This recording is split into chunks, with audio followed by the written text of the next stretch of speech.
Hey, what's up, your girl G here, and we are right back at it, y'all. Gonna knock out these videos so you know what we gotta talk about. I just got done with Real Housewives of Atlanta, and we gotta move on to the season premiere of Married to Medicine.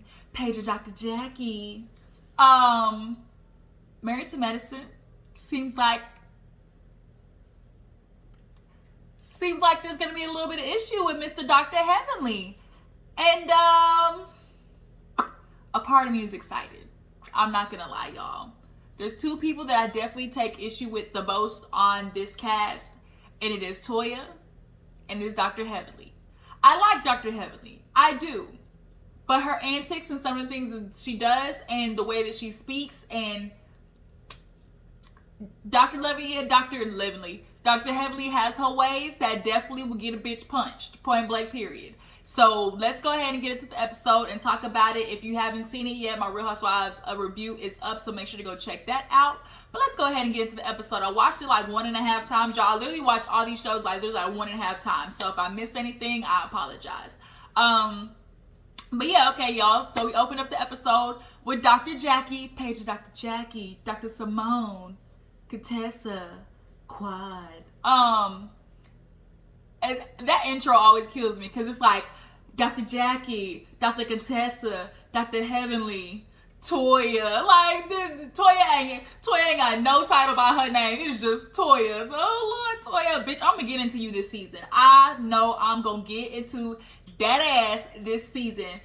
Progressively, I don't with Toya. I don't like women like that. We'll get into it. So we open up with Dr. Jackie and Dr. Simone. As y'all know, last year, they was like battling it out. They was shooting from each corner. Dr. Simone felt like Jackie wasn't there for her in the Heavenly situation. I definitely agree in that situation. Dr. Jackie, you definitely did not put your foot in the way you should have with Dr. Heavenly being messy on Instagram and on Twitter about Simone and Cecil having a job.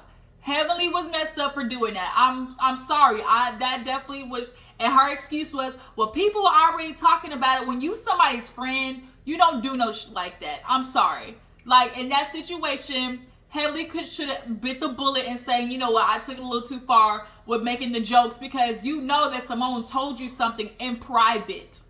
She told you something in private about how she felt about Cecil working, and you use the scapegoat of other people mentioning Cecil not having a job, but you're her friend, so you don't validate it to the public to criticize, which is what Contessa has her issue with on the show, that we'll talk about later. But Jackie felt like Simone didn't protect her in the Contessa situation, so they both essentially said, bitch, I miss you, we gonna cease fire, like, our friendship means more than this, like, we both have an issue with each other that we're just gonna have to drop. So it was really good to see, because I like Jackie and Simone together, like they're BFFs, you know? And so, of course, Jackie, you know, she's the badge doctor, okay? And we know both of them bitches is making money because they black OBGYNs, and everybody's looking for a black OBGYN. We've seen a lot of other Atlanta celebrities on Married to Medicine coming in to get their pelvics checked and their baby bumps checked. And so nonetheless, Dr. Jackie, y'all know, is the vag doctor. She the vag woman, the V, you know, gotta take care of this vag. Anyway, that puss is luxury, okay? Pussy make the world go round, period. I don't care what nobody say. I don't care what nobody say. Y'all say, oh, it's just women, y'all bring nothing to the table, but it's pussy, and that seems to obviously be doing enough for you niggas, okay? It makes y'all do some crazy things, point blank, period. So she was talking about the O shot or something like that. And basically you take blood out, and you basically, there's like a shaker they put it on, and it basically separates the platelets with all the nutrients from the actual blood. And we've seen like facials done that way, like they call it like the vampire facial, where you like take the platelets out of the blood with all the nutrients and vitamins and stuff, and then you inject it back into the face. Well, essentially, they're injecting it back into the vajayjay, and it's supposed to heighten the sensitivity and make it where, you know, the O feels a little bit more good. Now, everybody knows a good old strong O, where you feel like your soul left your body, with a soul left your body, okay? One of them. It's hard to come by. And when you get one, you kind of have a little, a little good, just squirrel trying to get a nut. You get a good one, but then there's like the big O. Like when you have a big O, whoo. Like I said, the soul left the body. Woo! Hallelujah. Woo! Okay. I had a dig back. Drop down in the comments if you know what a dig back is. And if you don't, basically a dig back is like a flashback that involves a moment with a dig. And you think about a previous moment or encounter or a time, and it's called a dig back. So, a new term for you guys if you don't know what a dig back is, or if you have never heard of that term, that's what that is. So essentially Dr. Jackie and Simone are back on track, and it's really good to see. That'll be definitely good for this season watching that. Moving on, so we have what was after that? Heavenly. Matter of fact, speaking of Heavenly, so Laura is getting older. One of my favorite things about watching TV shows is watching the evolution of the kids and like watching them grow up. That's like one background thing that I actually enjoy a lot. Watching like Dr. Simone's boys, now they're growing up and going to college. Michael, y'all remember when Michael was little, like he had his little glasses and everything. Now Michael's a little player in college. We see Laura, she used to be this short little, cute little girl with her little baby fat. Now she's like, she's growing up and her face is, she's giving face and everything, and like it's so cute. She's hitting puberty, but bitch, she got a Range Rover as her first car. I felt like quiet, like girl, a Corolla. I drove a little hand-me-down Impala, bitch. When I got my Impala though, couldn't tell me nothing. Okay, you couldn't tell me nothing when I had my Impala, and not the little long cop car looking Impalas. I got like the Chevrolet like Impalas, and they were like a thing back then. But yeah, everybody wants to ride with G, okay? My car was lit, okay? But, Laura, she basically kind of helps run the beauty supply. Heavenly, lucky she got a name like that. Heavenly is such a brandable name. Heavenly helps Heavenly Beauty. Like, Heavenly, you can do a lot with that. Heavenly Smiles, I think that's the name of her dentistry. Like, nonetheless, although I don't fucks with some of Heavenly's ways, what her and Damon are doing is what we mean by a legacy, right? Leaving wealth. Like, what they are doing is genuinely a legacy. What a lot of you niggas try to fulfill, portray you're gonna help these black women with, or help the women that you're gonna get with. Man, we gonna get together and we gonna create a legacy. I want to make sure I leave something for my kids. Y'all be doing nothing but leaving debt for y'all kids. Like, legacy is something where your name is attached to something. Like, your name is gonna live on forever, right? You niggas' names ain't even gonna live to the next generation, point blank period. So having her, say I'm starting this, this beauty supply store, and I'll be able to hand it down to Laura, like that's something. Her son, he's getting into the real estate game, the real estate game under, learning how to flip houses like Heavenly, does. Like, that's something. You're teaching them something that's gonna live on. So that's really like good to see. The beauty market is mainly a black market. We know that. Black people are the culture, point blank period. So it is a little disappointing that why all the goddamn Asian people own the stores. We ain't gonna sit here and play, you stereotyping. No, we gonna speak the truth. The Asians be running the goddamn hair stores, and the Asians don't even fuck with us.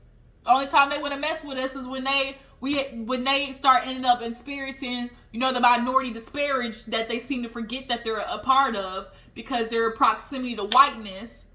But if there's anything white people gonna do, they're gonna remind you who you are to them, okay? But in the meantime, black people, it's time to step the cookies up, all right? Starting with the black men, since y'all want to be leaders of the community. So I said what I said. So nonetheless, Quad is like laughing with Allura. She's growing up. I'm really excited to see when she start dating, how Heavenly's gonna act, how her dad's gonna act. Speaking of Dr. Damon Dottie, Carrie was funny. I'm sorry, Dr. Damon Dottie. Dr. Daddy Damon or something like that. But nonetheless, Alora's gonna learn how to drive from her dad. And she's like, how come you don't want to drive with me? And Quad was like, girl, what you mean why she don't want to drive with you? Because your ass crazy, point blank period. So that was a cute little scene. Quad basically tells Heavenly, like, look, girl, Contessa's, she upset with you. Like, she's a little sad. She's mad about the friendship, but she's upset because of some of the things that you have said. And Contessa, I feel like, has somewhat of a valid hurt emotion. She's valid in it somewhat, absolutely.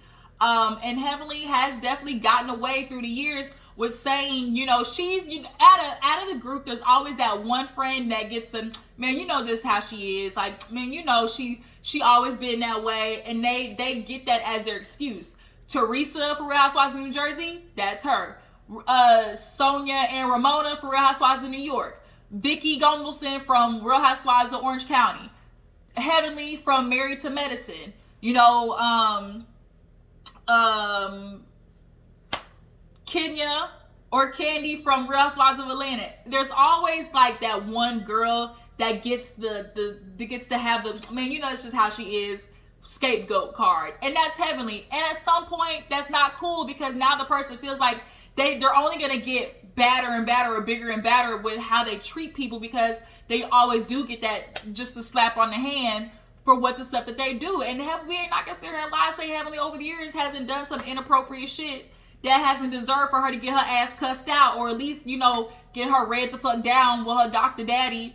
You know, Heavenly really hasn't caught a lot of heat.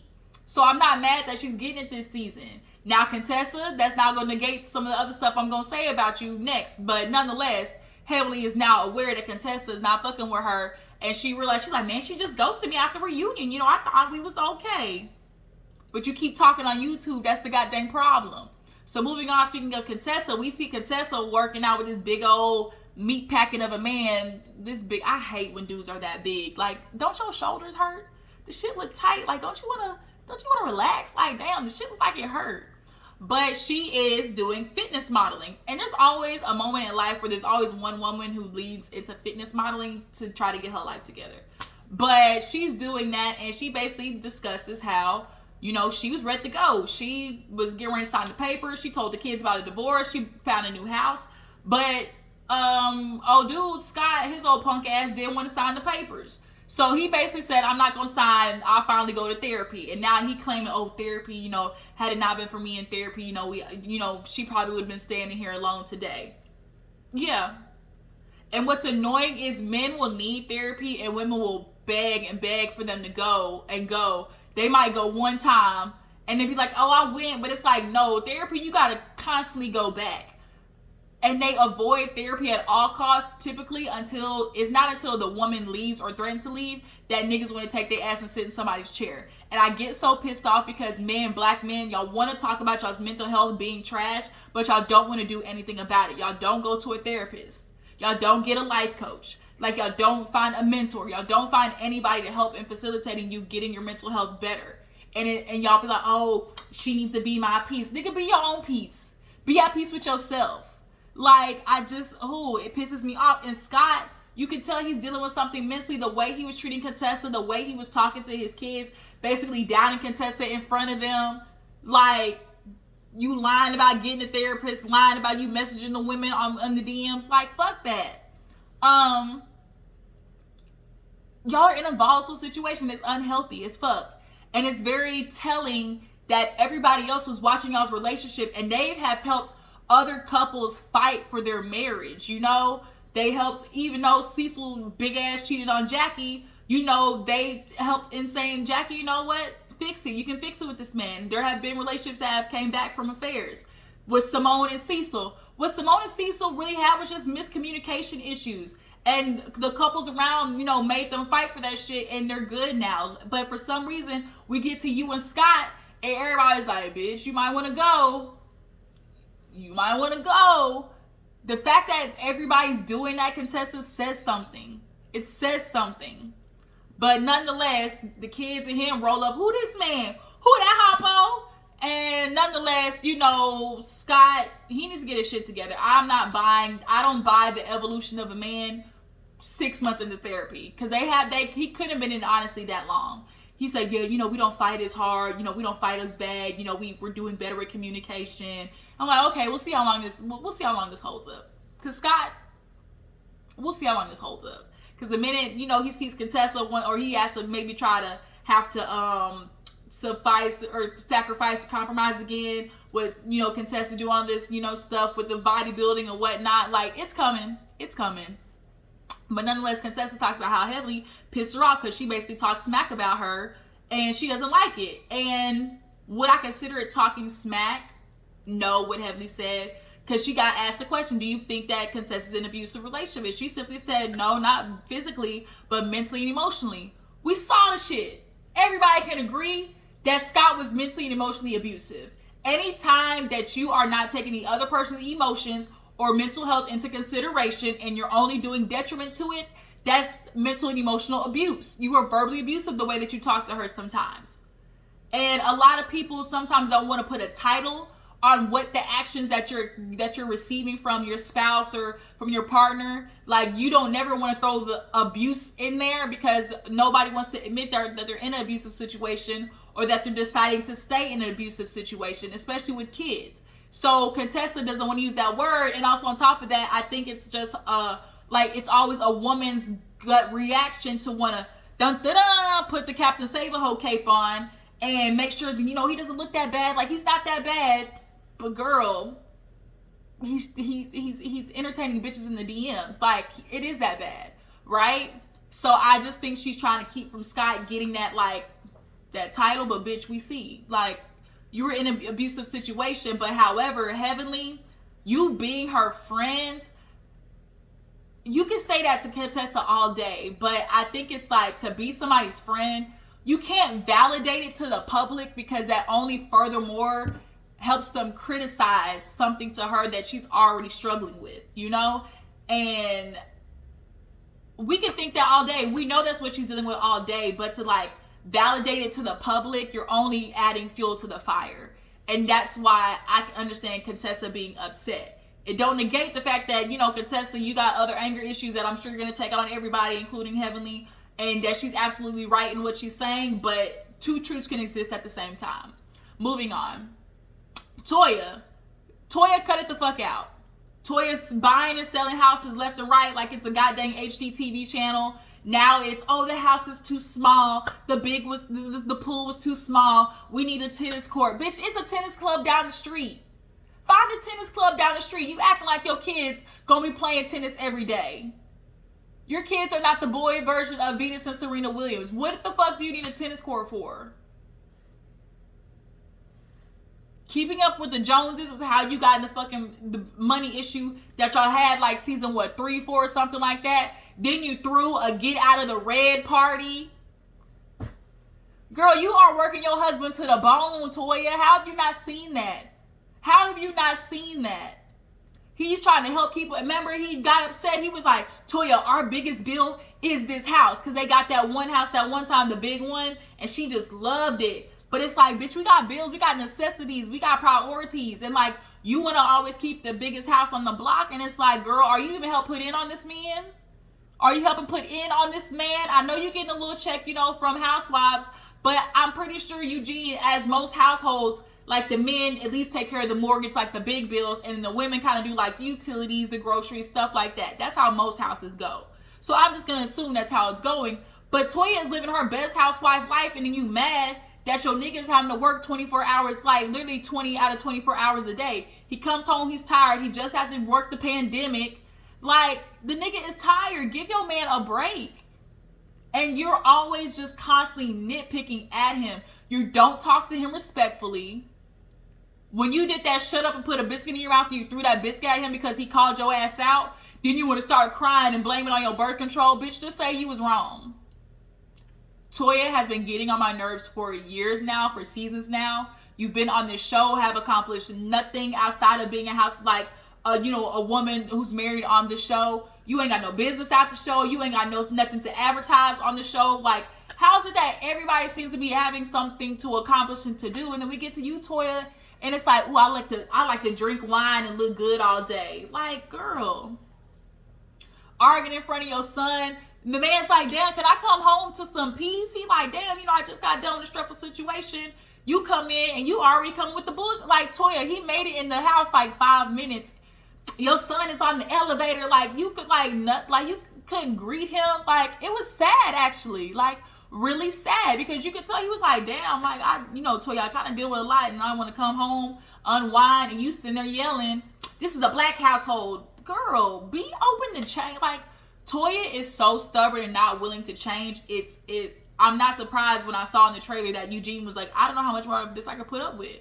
And then to see the son be like, man, you argue all day. Like, your kids are noticing, Toya. Like, cut it the fuck out. You talking about, oh, the house was too small. Girl, everybody watched you write Proverbs and Genesis and all types of shit through that house. Y'all got money issues and you sold the house for a little profit. You probably to cover the back debt that y'all got. It's just like, Toya, we see you, boo-boo. Stop trying to play keep it with the Joneses, okay? Stop it. Moving on. Anila, she right down the street. Her and Anila ain't talked to in a minute. She gave her the invitation to the party via her son. And so now they both kind of in an awkward position. Anila's house is noise, okay? Noise. Kieran is upset because they spilled a whole nother $1 million than they were supposed to. Kieran's like, I resent paying this goddamn much money. And she's like, well, at least your family's happy. It's like, damn, they spent a lot of money, but at least that shit look nice, though. That countertop, I love to have that zebra-looking countertop. Just beautiful. Her parents are staying there, though, I think, or they visited. They something. 14,000 square foot house. And she got that bitch halfway furnished for free. I love a good bargain, bitch. I'm sorry. I love a good woman who can purchase shoes that don't come in a box. Shout out to Wanda. I got a question. So it's time for the party. Everybody has a theme. It's the Dwali, basically the celebration. They did this last year. I love that this is kind of a thing that they've come to do with Anila, because I love witnessing other cultures. Contessa, I guess somebody told them, like in the memo, or somebody production had to tell them, because at first they were wearing regular clothes. And they're like, yeah, we wear regular clothes to people's house all the time. Then when they showed up, they had the costume on. So I guess somebody told them, like, you might not want to do that. At least have something on. But bitch, like, Contessa, did you not get the memo? Like, the thing was not pyramids in Sahara. So it's Dwali, everybody's showing up. Oh, Quad, she has her nephew that she's taking care of. So sad his dad passed away. But, watching her step into that role is nice, and she communicates with him well. And it's really good to see. But it's so unfortunate that his dad had a heart attack. I feel it kind of triggered me, because just here recently, my assistant's brother literally passed away of a heart attack. She found him. Her brother in the home passed away. So having a loss like that is really hard. All right, y'all, hold on. What's up? Okay, but when I finish this, I said when I finish my video, I'll come out. So let me finish this and then I'll come out there. Okay. Yeah, sorry, y'all. I'm sitting here babysitting, like I said. Where was I at? Yeah, Quad, the boy, is super sad. So everybody's showing up, and we got Dr. Heavenly with Dr. Daddy. She getting pissed off that women's is touching his hand. She said, I be looking. Something happened in they past. I'm sorry. Heavenly likes to, portray this perfect relationship and shit like that, but she be on it. The minute a woman be around her nigga, it be like, don't nobody touching me. Everybody know that's Dr. Daddy. Like, that's my man. And it's like, he's been acting accordingly, like, from what we've seen. He's like, do you have any friends, Dr. Damon? He was like, no. Any lady friends? Not really. She like, what the you mean not really? He was like, no, I don't got nobody, no friends. I'm like, that's kind of restricting. Like, does he gotta lie when he get ready to go, go skating or go play putt golf? Like, he gotta lie, say he went to work just to get some free time, Heavenly? Like, it's kind of a little scary that she does that. So, Quad got her hand done, and Cecil touched it, messed it up. It was a really good celebration, because it's like basically a housewarming for good luck. They brought the cow through. He took a shit on the stairs. But the mama said it was good luck. So Contessa's there. She show up, and everybody's looking like, you did not understand the fucking assignment at all. At all. I don't know what she thought that was. Girl, you could have wore a caftan, like a bright, pretty caftan, and you would have did better than that. But nonetheless, Contessa's saying to, I think, Quad, she's like, I don't want to talk to Heavenly right now. Like, right now is not a good time. She's been saying a lot of disrespectful shit. I need to confront her at a good time. Toya's going around. She showed up 2 hours late on her damn golf cart. They live down the street. Toya's always fucking late. She's disrespectful. I don't like Toya. Point blank, period. Anita's like, thank you for showing up. Where the Patron? Where the Patron? You got the Patron? I want some Patron. Some Patron. Girl, you try to portray you living up, this certain lifestyle, but that gutter keep coming out. Where the Patron at? Where the Patron at? It's deep down in there. You trying to hide it under your bougette or your clatchet, but unfortunately, a part of that, the ratcheteers started to take over the classiness. So yeah, Scott sits down with the men. They, checking with everybody, man, what's up, what's up, and everybody's like, good, practice going good. There's a new couple, I think Martin and Audra or something like that. He's a dentist as well, so I guess we'll see them being incorporated. Yeah, so Kieran, I love Kieran. Hey, Kieran is with the shits. I fucks with Kieran. And he is straight to the point. Hey, so you got everything squared away, Scott. No more confusion. And they did the flashback where Kieran was calling him out like, man, what the fuck you talking about? Like, it's a whole bunch that's going everywhere. It ain't making no sense. And then he asked him now, like, you got everything under control? Of course, Scott, yeah, everything's good. Business good. He's not really elaborating. Scott, you're really glazing over the fact that you low-key cheated on your wife. Like, let's quit playing. Like, you were entertaining women and you're not addressing it. But nigga, we haven't forgotten. And Contessa hasn't either. Contessa said, I'm gonna be ready, should something happen, should things need for me to go forward. Contessa's prepping for her way out. Let's be honest. Contessa is prepping for her way out. Period. Scott knows it, and he's gonna be an asshole in the midst of their divorce. Because if he did that already now, holding up, not signing the papers, imagine what it's gonna be like going forward. And Scott definitely seems to be the type of man that will poison his kids, because we watched him do it when she went off to college. Oh, your mama this, your mama that. Like, I can see it. I think Contessa is getting her body ready. She's like trying to improve in the midst of the relationship. And when she's ready, she'll leave. It should have been last year, but we'll give her some grace. We'll try to. Because if y'all go back to the volatile mess and y'all keep y'all's kids in that shit, we're going to have a problem. So basically everybody's partying, and the episode basically ends on Heavenly being over there in Contessa and with the men, and Contessa basically like, I ain't talking to that bitch. Like, this season we gonna have, like, Heavenly's gonna get an earful. And it's like, the rest of the season is all about Heavenly. You know what they say, everybody got their season, bitch, it's your turn. It is your turn, Heavenly, okay? And I'm actually quite excited. But y'all drop down in the comments. Tell me what you feel about the season premiere. What do you guys feel about Heavenly, it being her turn, everybody confronting her? Do you guys feel like Contessa has a right to be upset? What do you guys think about Jackie and Simone making up? I think it's going to be a very interesting season. And what do you guys think about Toya moving again? Do y'all think Toya's full of bullshit to try to keep up with the Joneses? Okay, and do you think that Eugene finally going to put his foot down with her? That's the question. But yeah, you guys, I appreciate y'all for tuning in. Make sure y'all follow the Instagram and Twitter, and I'm going to catch you guys later. Deuces.